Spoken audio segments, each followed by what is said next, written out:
I am about to leave to go and pick up yet another Honda motorbike. And in standard fashion, when I buy bikes on this channel, I know absolutely nothing about it other than the fact that it's a Honda CBR 600. And the bike is mostly complete this time, and I actually think this one runs. But I'm not 100% sure if it does run because, like I said, I have never seen this bike. It was just offered to me through Facebook by someone who reached out to my channel off the back of something I was selling, and the price was pretty damn good, and it's in my lucky village where I get all my bargains from. So let's not waste any more time. It's time for a quick trip in Candy up to a little village called Tumble, and we will see what I'm picking up.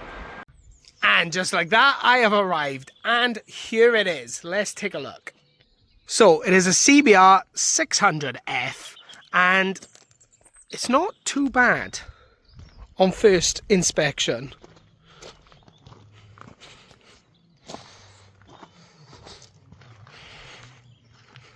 It actually comes with a spare parts bike with some spares that are not on the bike. So it's definitely going to need a good cleanup and a fair bit of work, but hopefully there's enough parts on the other bike over there to fix anything that's needed on this bike without having to spend too much money.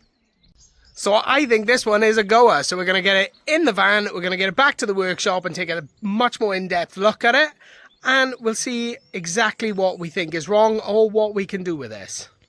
So big shout out to Sam at Mottram's Minis for giving me the offer of these two bikes before he offered them to anyone else, because I am taking these back with me because I think we've got a good deal worked out. So if anyone is interested in classic minis or classic cars of any type, then make sure you have a look at Mottram's Minis on Facebook, because he buys, sells and restores minis and generally classic cars of all sorts, and they look sick. So check him out.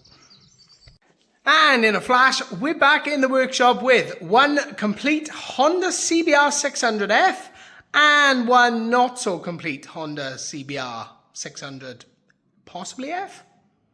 So now that we're back, let's take a good look over this thing, see what we've got, see what's so good, what's not so good, what's very bad, and let's see if it runs.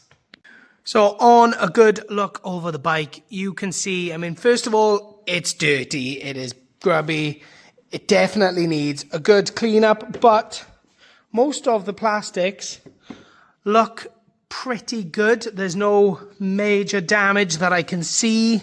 There's a few scuffs, a few scabs, but there's nothing is broken.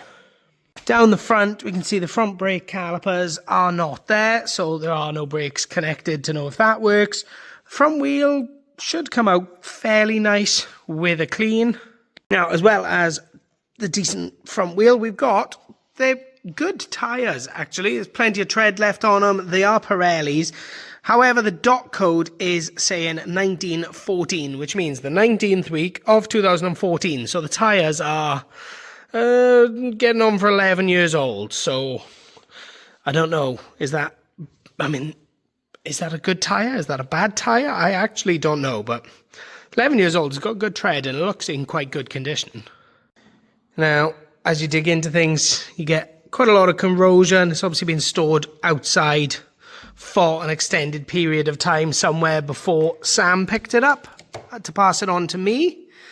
It's pretty manky down in certain places. At the rear, again, another good tyre. We've got the actual brake caliper for down the back, so that just needs to go back on. Again, there's rust, there's dirt, there's grime. Overall, from the exterior, with a good clean and a few little bits put back together, it'll look really good from the exterior. So, with the tank and seat off, we can get inside here and look. Again, frame rusty, bit of surface rust, corroded around the brackets for the mounts and things like that. So this thing obviously has had a bit of a hard life and it needs a bit of love. That's why it's here. That's what we do. It does have a battery, actually has keys. Battery is flat.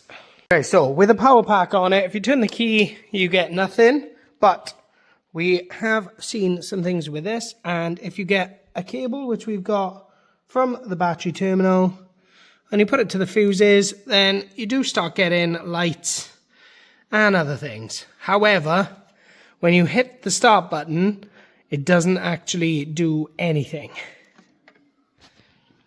So if we leave the wire pushed in a bit by there, and we do something a bit dodgy and connect or bypass the starter solenoid,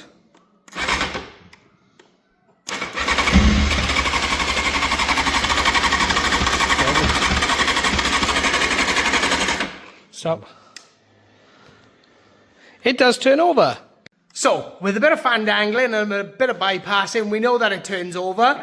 Now we're going to do something a little bit more dodgy just to see if we can get it to actually fire over. Do not try this at home.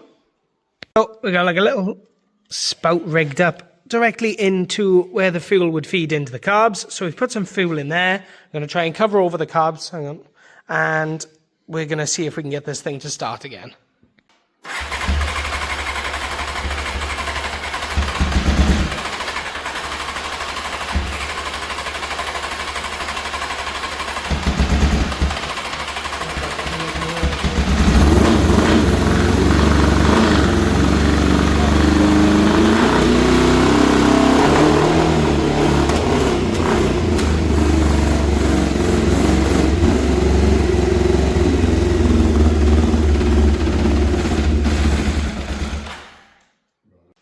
So, a bit fiddly, but it does actually run. So, in theory, if we put everything back together and obviously sort the electrics out so that it'll go off the electric start, then that is a runner. Then it is just a case of sorting everything else out so that it can get through an MOT and actually get back on the road. But there are a couple more problems. But before we look at them, let's see what's left of the parts bike over here.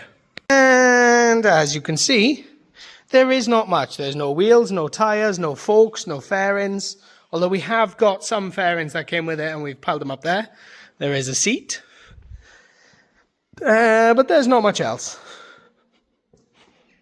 But one thing this does have is quite a lot of the electrics. We've got the starter or ignition switch. Not ignition switch, electric start switch.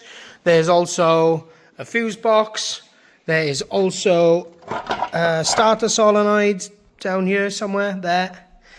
So there are potentially parts from this that we can use to fix the electrical issues on that one. But one thing I do not have with this bike is the logbook or the license plate. So I'm going to need to see if I can use the VIN number to get the license plate to then apply for a logbook for this bike. So hopefully everything is good and legit with this bike, and that this one is actually going to be usable to put back on the road and it's not hiding any nasty secrets. However, backup plan, that one is HPI clear, crash damage clear, theft clear, all of those things. So if there is a problem with this one, we can use that one. But of course, we do not want to do that because that is going to be an absolute mammoth task. This thing is complete. That thing is far from complete. Now, let's get down to brass tacks. What has all of this cost? For two bikes, one which does actually run with a bit of fan dangling, and one which probably will never run again in its life. So, for all of this, it has cost just £350, which for a complete bike with a spares bike, which actually, which does run, I think is not a bad deal at all. Especially when you consider that bike has done less than 40,000 miles, and a good running one of those with an MOT is somewhere in the region of £1,200 to £1,500. Now, I know it's going to need a fair bit of time and some money spent on it to get it anywhere near that standard, but hey, that's part of the journey, that's what we're here to do. But there is also another twist on these, because this project is not going to be for me. This Honda CBR project is actually going to be for my dad, because my dad is always helping out on this channel. He's always giving me a hand when I need a hand, and at the end of it, I'm left with the profit, and my dad's always there just happy to have helped out. But it's time he gets his own project so so that he gets a slice of the action and he's left with some profit at the end of it. Now, that doesn't mean because it's his project, it's not going to feature on the channel. I'll probably be helping him out with it and, you know, doing in videos where we like doing a bunch of work to get it through the MOT. You'll definitely see it, and obviously it's going to be here in the workshop, so it's always going to be around and someone's always going to be tinkering with it. But for now, I'm going to need to make some space to put it because, as you can see, we're filling back up in here. We've gone from having almost no one or two projects in here to literally having a whole wall of them again. And now I have to find space for these two. But I am more than happy to fit them in and accommodate him because it's nice. It gives me a chance to give back to my dad a bit and gives me a chance to help him with the project instead of him helping me all the time. Hopefully he's left with a bit of profit at the end of it and he gets the chance to enjoy challenges and a nice project of his own. So, for the time being, that's all from me and the CBRs because, like I said, they are my dad's project. So until he wants to start doing something with them, I am to put him in a corner and leave him alone. So, if you've enjoyed this video and you want to see more content with the CBRs, then let me know and I will see if my dad can accommodate me with that. Also, if you think we got a good deal on these two at £350, then let me know. Or if you think I should have found my dad a much nicer present than a couple of ropey CBRs, then also let me know. And if you've enjoyed this video, then make sure you give it a thumbs up. And if you're excited to see the outcome of these bikes and everything else that I've got going on the channel, then make sure you hit that subscribe button. And until the next video, thank you so much for watching.